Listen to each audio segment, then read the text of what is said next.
ओ वैदिकी अमृत ध्यान साधना प्रभात सत्संग में आप सभी साधक साधिकाओं का, उपासक उपासिकाओं का हार्दिक स्वागत है। आइए पूर्व की भांति पुनः आज की ब्रह्म वेला में भी, आज के ब्रह्म मुहूर्त में भी हम उन महान प्रभु सच्चिदानंद परमेश्वर के अनंत गुणों का गान करते हुए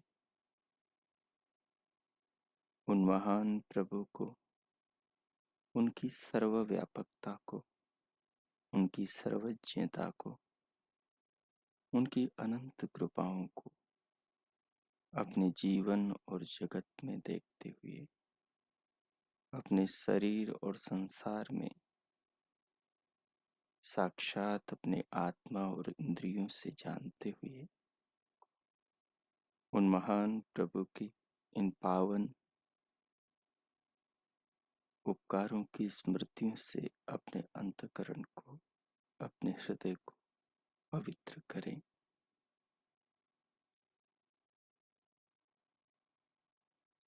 जिस शरीर में हम आत्माएं बैठी हैं, ये शरीर साक्षात प्रभु का है।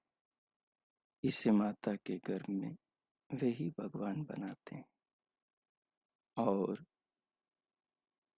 भगवान की कृपा, प्राण वायु, जीवनी शक्ति के द्वारा इस देह को आत्मा के साथ जीवन पर्यंत जोड़े रखते हैं। हमें तो ध्यान भी नहीं रहता, हमारे तो ख्याल में भी नहीं आता कि हमें श्वास लेना है या नहीं, परंतु भगवान की व्यवस्था शरीर के भीतर इस प्रकार की है कि आत्मा के होने मात्र से जीवन चक्र चलता रहता है। कितने अनंत कार्य हैं जो भगवान की व्यवस्था से हमारे शरीर में निरंतर चल रहे हैं, जिनके बारे में हमें कभी सोचना भी नहीं पड़ता। एक परिवार का जो पिता होता है, वो परिवार के भरण पोषण के लिए क्या क्या करता है। सुबह घर से निकलता है और सायंकाल लौट कर आता है, दिन भर मेहनत करता है, अपने परिवार के लिए अर्थार्जन करता है, तब जाकर परिवार आवश्यकताओं की पूर्ति कर पाता है। परिवार में वो सारी चीजें आ जाती हैं जो उस घर से जुड़ी हैं। वो घर जो ईंटों का, पत्थरों का, सीमेंट, बजरी, रोड़ी, कंकड़, ईंटों का बना हुआ है, जिसकी एक एक ईंट में, एक एक पत्थर में, एक एक कंक्रीट में उस घर के स्वामी का पसीना है, उसका प्रेम है, उसका स्नेह है, उसकी मेहनत है, उसके जीवन का एक एक पल उस घर को खड़ा करने में लगा है। उस घर में जो भी चीजें हैं, उन सब चीजों, उन सब वस्तुओं पर और उस घर के सभी लोगों की जिंदगी पर, उनके आहार व्यवहार, खान पान की समस्त सामग्री पर, वस्त्र आभूषणों पर, सबके ऊपर गृह स्वामी के पुरुषार्थ का, परिश्रम का, उसके प्रेम का, उसके समर्पण का भाव अंकित है। ऐसी कोई भी उस घर में वस्तु नहीं जो उस गृह स्वामी ने अपने तप त्याग से न बसाई हो। मनुष्य का घर ये जो शरीर है, मनुष्य जिसे अपने हाथों से बनाता है, वो तो अपने परिवार के लिए, रहने के लिए बनाता है। वो तो पंचभूतों से ईंट, पत्थर, रोड़ी, बजरी, पानी आदि से बनता है। परंतु ये शरीर जिसमें मनुष्य की आत्मा रहती है, इस शरीर को उस परिवार के पिता की भांति ही जगत का पिता परमात्मा बनाता है। माता के गर्भ में, जैसे ये मनुष्य पृथ्वी के गर्भ में बनाता है। यह कितना अद्भुत है। जैसे ये परिवार का पिता उस घर के सारे सदस्यों का, अपने बच्चों का लालन पालन करता है अपनी मेहनत से प्रत्येक पल।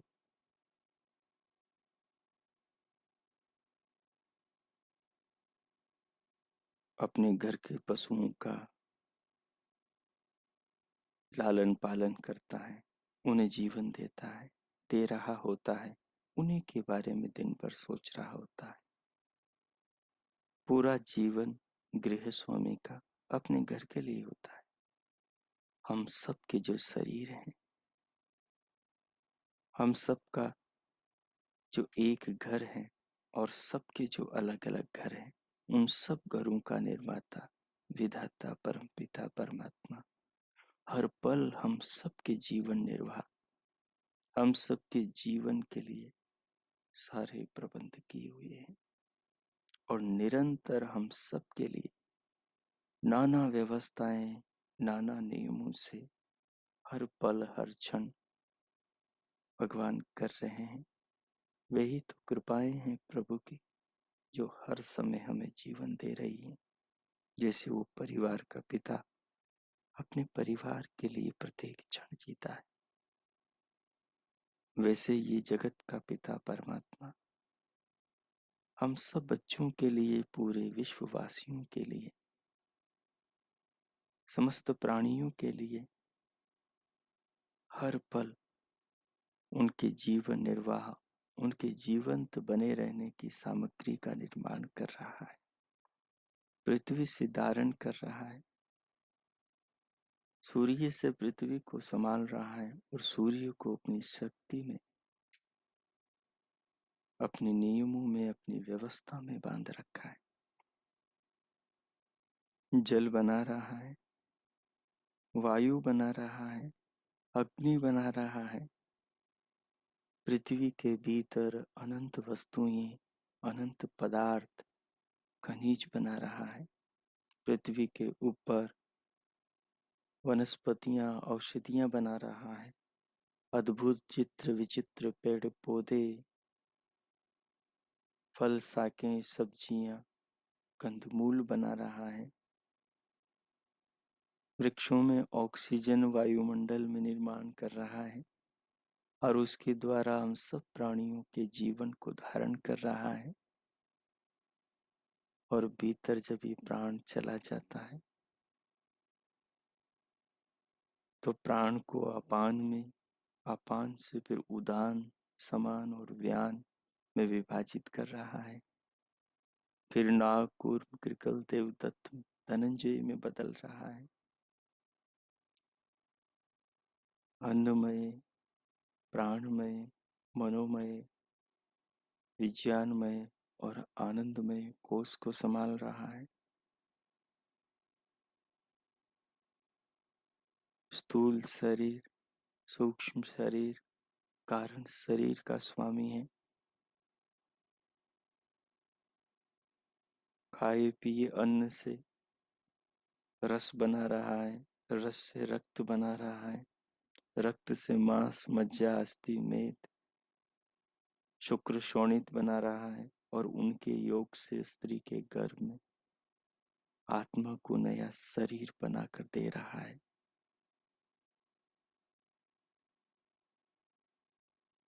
बच्चे के शरीर को वृद्धि कर रहा है और जब जन्म लेता है तो माता के स्तनों में दूध बना रहा है। ये सब काम मनुष्य नहीं कर रहा, ये सब काम उस बच्चे का पिता नहीं कर रहा, ये सब काम गृह स्वामी नहीं कर रहा, ये सब काम हम सबके पिता, विश्व के पिता परमात्मा हम सब बच्चों के लिए प्रतिपल कर रहे हैं। इस तत्व को अनुभव करो।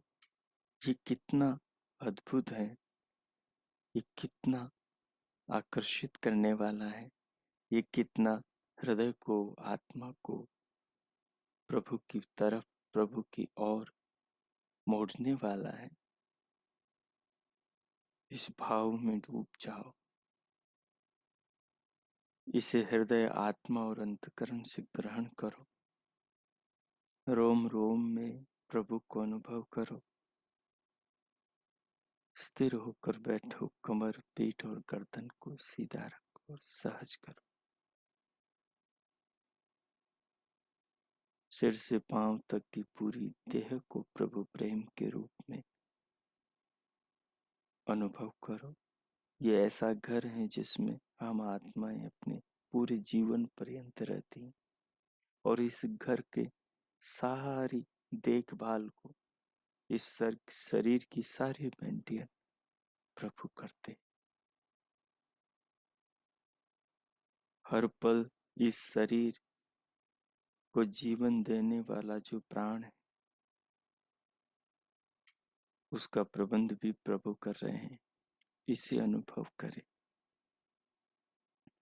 इस सारे भाव को अपने हृदय में, अपने मन में, अंतकरण में बिठाकर शरीर को अनुभव करते हुए बाहर से भीतर आती प्राणवायु को, प्रभु के इस स्नेह को, प्रेम को अनुभव करें।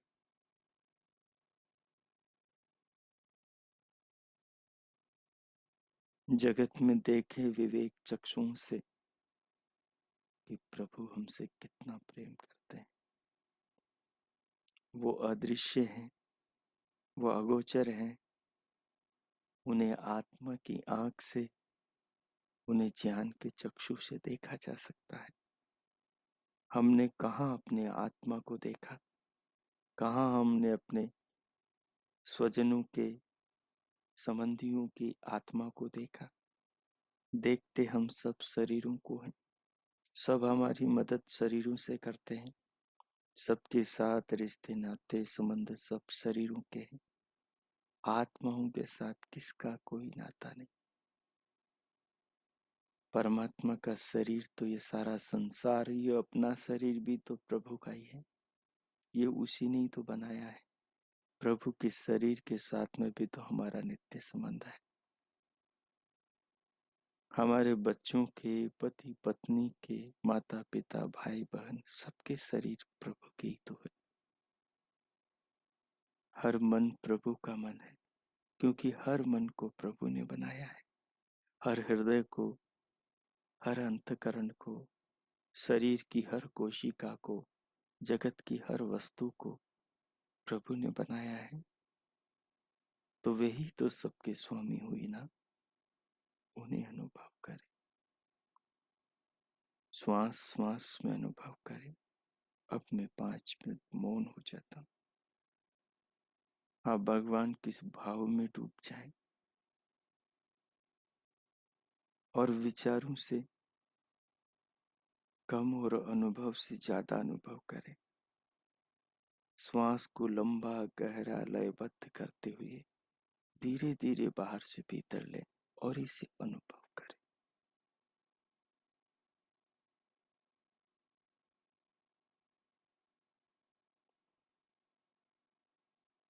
श्वास को लेते हुए जो शरीर में अनुभूति होगी, शरीर की जो वृद्धि, शरीर का जो फूलता हुआपन अनुभव होगा, उसे अनुभव करें। हृदय में मिठास, मुख पर मधुरता रखें और आनंद पूर्वक इन क्षणों का, इन क्षणों में होने वाले अनुभवों का रसपान करें। यही तो अमृत रसायन है। जो इसे पान करता है वो धीरे धीरे अमरता के द्वार पहुंच जाता है, परमानंद के आनंद को पा लेता है और जन्म मरण के बंधनों से छूट जाता है।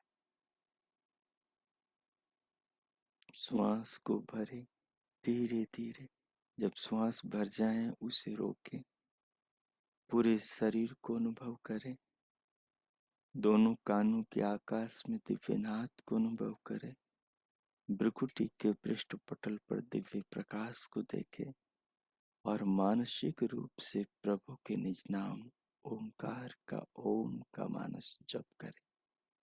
जप करते हुए जप में पूरी देह को अनुभव करें। इस शरीर को, श्वास को, प्राणों को, दिव्य नाद, दिव्य प्रकाश को, इस जीवन को अनुभव करने वाले अपनी अनुभविता आत्मा पर ध्यान दें।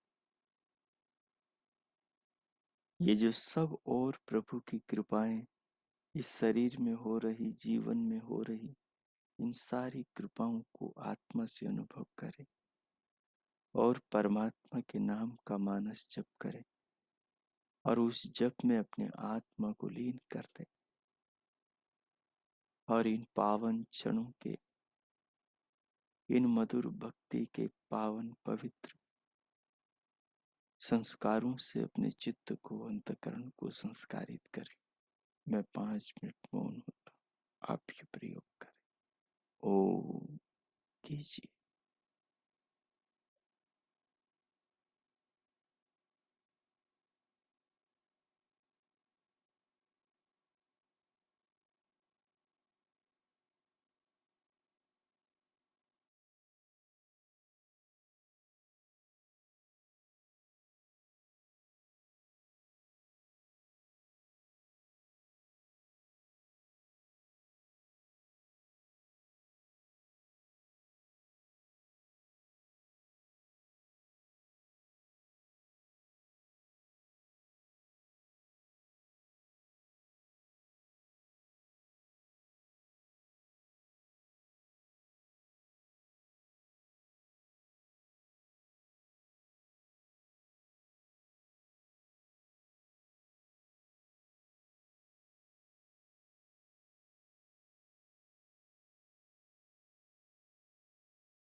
ओ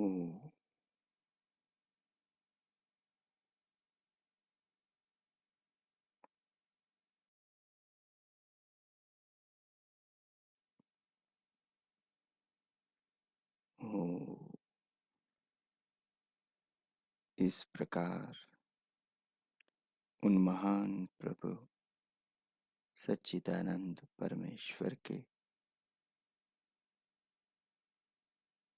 अनंत गुणों को, उनके अनंत स्नेह और कृपाओं को अपने जीवन में सब और अनुभव करते हुए सारी सृष्टि में, सारे शरीर में, संपूर्ण संसार में, संपूर्ण देह में, प्राणों में, शरीर की समस्त धातुओं में, शरीर को धारण करने वाले सभी भगवान द्वारा निर्मित खाद्य पेय पदार्थों में, पंचभूतों में, पृथ्वी से सूर्य के बीच की सारी व्यवस्थाओं में, विशाल जगत में,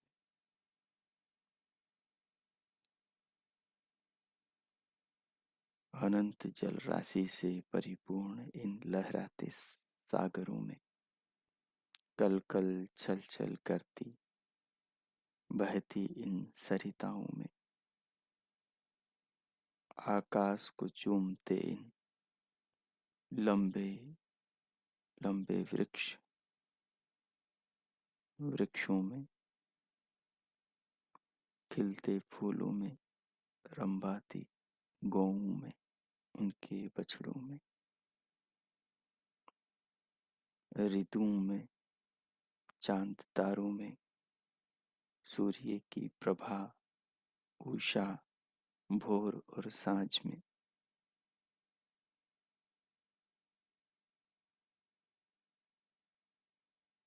उन महान प्रभु की अनंत कृपाओं को देखते हुए, विचारते हुए भगवान का धन्यवाद, उनके प्रति हृदय से कृतज्ञता प्रकट करें। दिव्यनाद को सुनते हुए, दिव्य प्रकाश को देखते हुए, प्रभु प्रेम इस प्राण को भीतर लेते हुए और जीवन को अनुभव करते हुए प्रभु नाम का मानस जप करते हुए भगवान का धन्यवाद करें, आभार कृतज्ञता उनके प्रति प्रकट करें।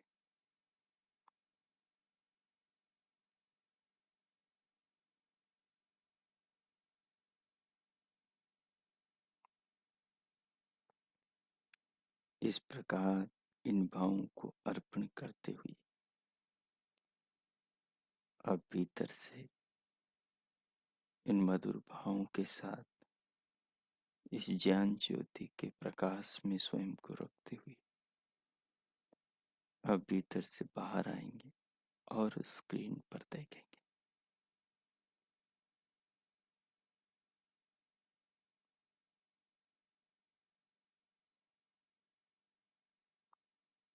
धीरे धीरे नेत्रों को दोनों हथेलियों से मलते हुए और पहले अंधेरी की ओर देखते हुए धीरे धीरे स्क्रीन की ओर आए।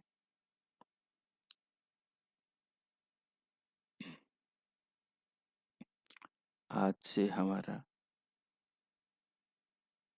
महर्षि श्वेताश्वतर मुनि द्वारा रचित श्वेताश्वर उपनिषद प्रारंभ होने जा रहा है। उसके बारे में, उसकी भूमिका के बारे में हमने पीछे कुछ विचार किया था। आज हम उसके श्लोकों का अध्ययन प्रारंभ करेंगे।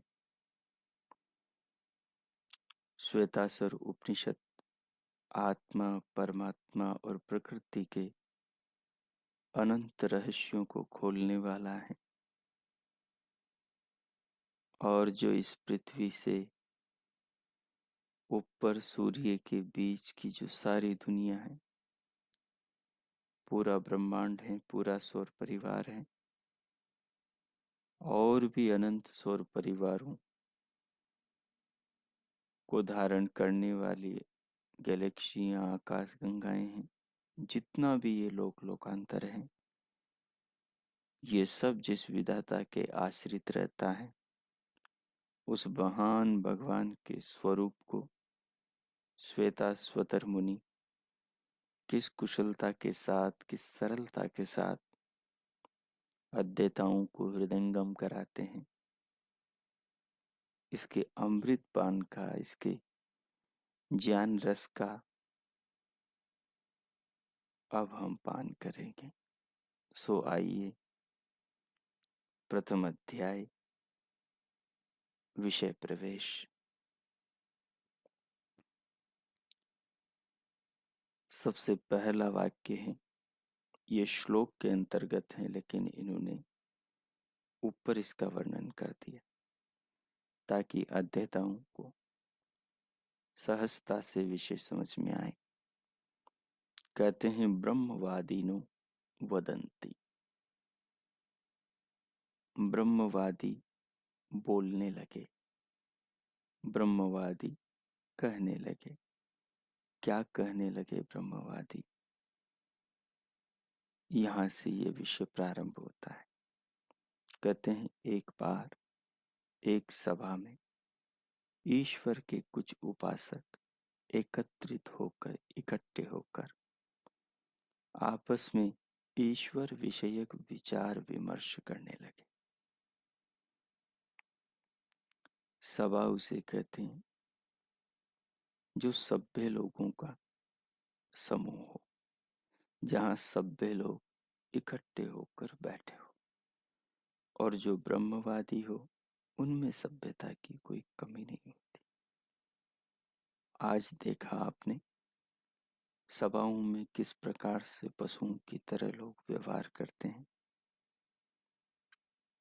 कोई नियम नहीं होता, कोई व्यवस्था नहीं होती। होते सब हैं, लेकिन उनका पालन कोई नहीं करता। लेकिन ये ऋषियों का उच्च चरित्र, इससे हमें भी जीवन में शिक्षा मिलती है कि ऋषि लोग कैसे विचार करते थे। उसका एक दर्शन यहाँ हमें देखने को और पीछे भूमिका में हमें पढ़ने को मिला है। तो देखिए, आपस में ईश्वर विषयक विचार विमर्श करने लगे। कौन? ब्रह्मवादी लोग। उपनिषदकार ने यहाँ उन ईश्वर उपासकों के लिए ब्रह्मवादी शब्द का प्रयोग किया। इसका तात्पर्य यह है कि वे आस्तिक थे। ब्रह्मवादी का मतलब ये हुआ कि जो ब्रह्म के बारे में बातचीत करने वाले हैं। तो ब्रह्म के बारे में बातचीत कौन करेंगे? जो ब्रह्मवादी होंगे। ब्रह्मवादी का अर्थ ब्रह्म के बारे में कहने वाला व्यक्ति, वो ब्रह्मवादी।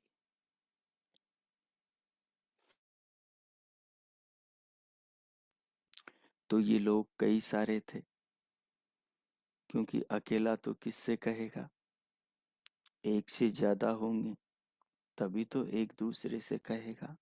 तो कई सारे ब्रह्मवादी थे। ब्रह्मवादी यानी ब्रह्म की उपासना करने वाले, ब्रह्म को मानने वाले, जो ब्रह्म में आस्था भाव रखते थे, वे लोग थे। वेद के अनुगामी भी थे, ईश्वर के मानने वाले भी थे। ब्रह्म अर्थात वेद। ब्रह्म शब्द का अर्थ होता है महान। जो भी संसार में महान वस्तु है, उसको ब्रह्म नाम से कहा जाता है। तो संसार में महान वस्तु क्या है? ये पूरा का पूरा ब्रह्मांड है, ये महान है। और दूसरा, इस ब्रह्मांड का जो ज्ञान है वो महान है। ब्रह्मांड का ज्ञान कहाँ पर है? वेद में। तो वेद महान है। वेद जो शब्द है, इसका मीनिंग, इसका अर्थ है ज्ञान। वेद का अर्थ होता है ज्ञान। और ज्ञान का अर्थ होता है ब्रह्म। कौन से ज्ञान का? जो ज्ञान सत्य हो। और वेद कैसा ज्ञान है? यथार्थ ज्ञान। किसका ज्ञान है? सारे संसार का, जो भी ब्रह्मांड में है, ब्रह्म का, ब्रह्मांड का ज्ञान जिसमें है वो वेद है। इसलिए वेद को ब्रह्म भी कहा जाता है। और ब्रह्म आत्मा को भी कहा जाता है, और ब्रह्म परमात्मा को भी कहा जाता है, और ब्रह्म पूरे ब्रह्मांड को, प्रकृति को, इस विशाल विश्व को भी कहा जाता है। तो यहाँ प्रकरण किसका है?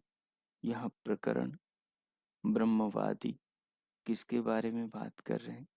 ब्रह्म के बारे में, अर्थात ईश्वर के बारे में।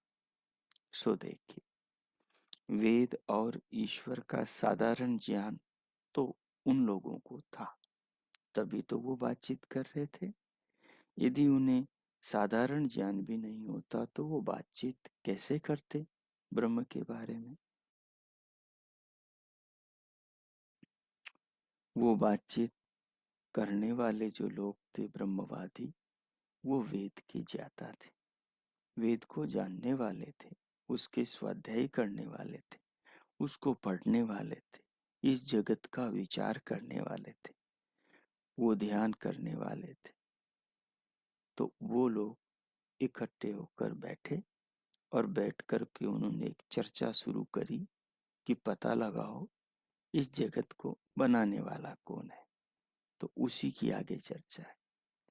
तथापि वे विशेष ज्ञान की प्राप्ति के लिए उस गंभीर ब्रह्म विचार में प्रवृत्त हुए,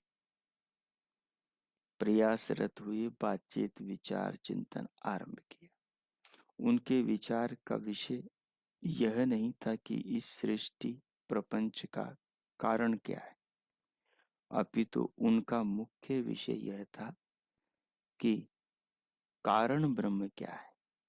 कारण ब्रह्म का अर्थ है इस ब्रह्मांड का निर्माता कौन है, अर्थात इस सृष्टि का उपादान कारण क्या है, निमित्त कारण क्या है, और इस सृष्टि प्रपंच का मुख्य उद्देश्य क्या है।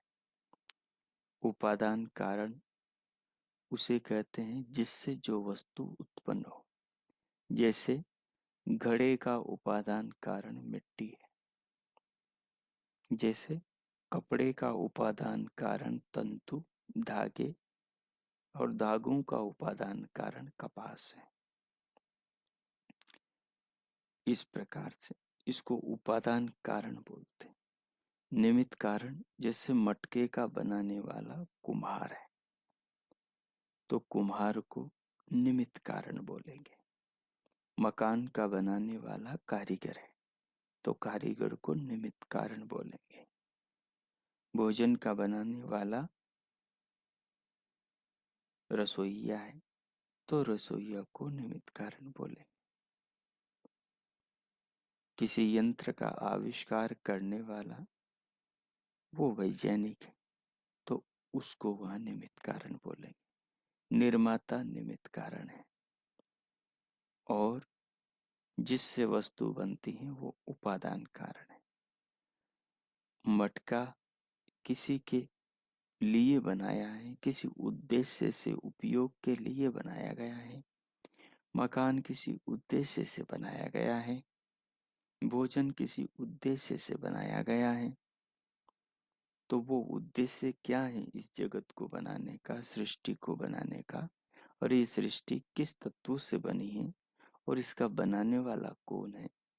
इन बिंदुओं में ये विषय समाहित है, और यहीं से इन ब्रह्मवादियों के बीच में ये चर्चा प्रारंभ होती। और ब्रह्मवादी चर्चा संस्कृत में करते हैं क्योंकि उस समय जो आम भाषा थी अपने आर्यावर्त देश की, भारत देश की, वो भाषा संस्कृत भाषा थी। हमारे देश का नाम आर्यावर्त है, हिंदुस्तान नहीं है। और हमारे देश का नाम भारत बाद में पड़ा राजा भरत की प्रसिद्धि और उनकी महानता के कारण, लेकिन सदा से इस देश का नाम आर्यावर्त है। ईश्वर पुत्र आर्य। आर्य जो है ईश्वर के पुत्र है। पुत्र किसे कहते हैं? यह पितृंता रे। पुत्र किसे कहते हैं? अनुव्रत पितु पुत्र। जो अपने पिता के आदर्शों का पालन करें, उसकी शिक्षाओं को जीवन में चरितार्थ करें, उसको पुत्र कहते हैं। तो हमारे ऋषि मुनि कैसे थे? प्रभु के पुत्र थे, क्योंकि वो वेदानुसार जीवन जीते थे। तो आर्य भगवान के पुत्र थे। और भगवान क्या कहते हैं? किस धरा पर संपूर्ण भूमि को प्रभु ने किन्हें दिया है? आर्यों को सौंपा है। इसलिए भगवान स्वयं कहते हैं, अहम अददाम भूमिम आर्याय। मैं इस भूमि को आर्यों को देता हूं। तो अपना जो देश है वो भारत देश आर्यावर्त है, और इसमें जन्म लेने वाला हर व्यक्ति आर्य है। लेकिन आर्य कौन होता है? आर्य वो होता है जो ईश्वरीय आदेशों का जीवन में पालन करे, तदनुसार जीवन को जी, वो व्यक्ति आर्य होता है। तो हमारे पूर्वज सारे ऋषि मुनि आर्य थे। तो देखिए वो कैसे संवाद करते थे। हमारे आर्यावर्त देश की प्रमुख भाषा संस्कृत थी। दुर्भाग्य से बाद में बिगड़ते बिगड़ते हिंदी हुई, और आज धीरे धीरे बिगड़ते बिगड़ते हिंदी भी खिचड़ी बन गई। और अब धीरे धीरे हमारे लोग भी मलेच्छों की भाषा को, अशुद्ध भाषाओं को आदर्श मानने लगे, और उन भाषाओं में ही बातचीत करने लगे, उन्हीं भाषाओं के नाम रखने लगे, उन्हीं भाषाओं को अपने बच्चों को सिखाने लगे, उन्हीं को प्राथमिकता देने लगे।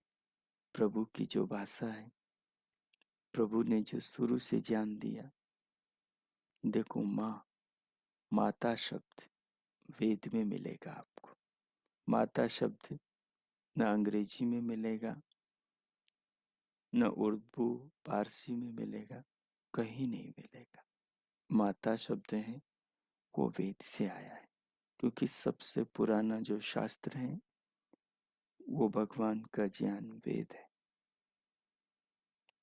बाकी सारे शास्त्र जिनको लोग धर्म ग्रंथ मानते हैं, अपने अपने मत संप्रदाय वाले, वो सब एक कालखंड में पैदा हुए। कोई 14, 15, 1600 साल पुराना, कोई 2000, 2500 साल पुराना, कोई 5000 साल पुराना। लेकिन जो सृष्टि के आदि से सबको जो ज्ञान का उपदेश साक्षात जगत निर्माता विधाता ने दिया, वो ज्ञान तो वेद है। वेद में ही पिता शब्द मिलता है, वेद में ही माता शब्द मिलता है, वेद में ही भ्राता शब्द मिलता है, और वेद में ही भगिनी शब्द, वेद में ही स्वसा यानी बहन शब्द मिलता है, पितामह शब्द मिलता है। ये सब संसार में जितने भी पदार्थ हैं, इनके जो नाम हैं वो नाम वेद से रखे गए हैं, और इनका जो गुण है, उन गुणों का ज्ञान भी वेद से ही प्रकाशित होता है। इसलिए वेद की जो भाषा वो संस्कृत भाषा प्रभु की भाषा है। इसलिए हमें इसमें अति रुचि रखनी चाहिए। अब देखिए हम श्लोक को पढ़ेंगे। आप मेरे साथ इसको दोहराएंगे ताकि ये आपकी जिह्वा पर बैठ जाए और सहजता से आप इसका उच्चारण कर सकें, और फिर इसको याद भी आपको कर लेना है। किम कारणम ब्रह्म कुतः स्मः जाता जीवामकेन क्वच संप्रतिष्ठा अधिष्ठिता केन सुखेतरेषु वर्तामहे ब्रह्मविदो व्यवस्था। किं कारणं ब्रह्म कुतस्म जाता जीवामकेन क्वच संप्रतिष्ठा। अधिष्ठिता केन सुखेतरेषु वर्तामहे ब्रह्मविदो व्यवस्था। किं कारणं ब्रह्म कुतस्म जाता जीवामकेन क्वच संप्रतिष्ठा। अधिष्ठिता केन सुखतरेषु वर्तामहे ब्रह्मविदो व्यवस्थाम्। किं कारणं ब्रह्म कुतस्म जाता जीवामकेन क्वच संप्रतिष्ठा। अधिष्ठिता केन सुखेतरेषु वर्तामहे ब्रह्मविदो व्यवस्थाम्। वर्तामहे ब्रह्मविदो व्यवस्थाम्। वर्तामहे ब्रह्मविदो व्यवस्थाम्। ओ, इस प्रकार ये श्लोक है। आप इसे अच्छे से पढ़ लेंगे और अपनी नोटबुक में लिख लेंगे और इसके पदों के अर्थों को याद करें। बहुत सरल है। इसका स्वाध्याय हम अगले पाठ में करेंगे। आज आप इसको 3-4 बार, जैसे आज हमने पढ़ा और गाया है, ऐसा दिन में 2-3 बार गा लेंगे तो ये मन में और जुबान पर बैठ जाएगा और इसका विस्तृत व्यापक स्वरूप हम कल समझेंगे। अब भगवान का धन्यवाद करेंगे। 2 मिनट मौन शांत होकर इस विद्या के लिए, ज्ञान के लिए, इस जीवन के लिए, शरीर के लिए, इन श्वासों प्राणों के लिए प्रभु का पुनः धन्यवाद करेंगे। प्रार्थना करेंगे कि हम अच्छे पुत्र बने, हम आर्य बने, जो ज्ञान प्राप्त कर रहे हैं इस ज्ञान को अपने जीवन में चरितार्थ करें। 2 मिनट में मौन हो जाता हूं। आप भगवान में अपनी आत्मा को तल्लीन करके इस प्रकार प्रभु से संवाद करें। अपने हृदय के भावों को, अपनी कृतज्ञताओं को उन महान प्रभु करुणा सिंधु के प्रति अर्पण करें। ओ कीजिए।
इस प्रकार उन महान प्रभु के गुणों का गान करते हुए, हृदय आत्मा से अनुभव करते हुए और प्रभु के प्रति हृदय की कृतज्ञता को,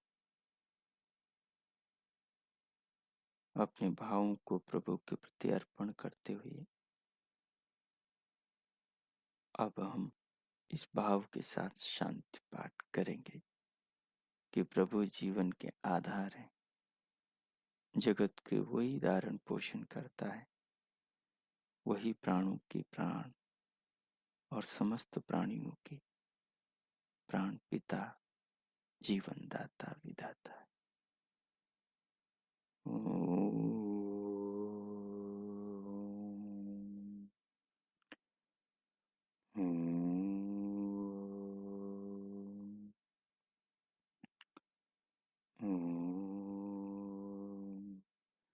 शांति शांति शांति। ओम। आज का आप सबका दिन शुभ हो, मंगलमय हो। प्रभु से आप सबके लिए बहुत बहुत शुभकामनाएं, बहुत बहुत मंगल कामनाएं।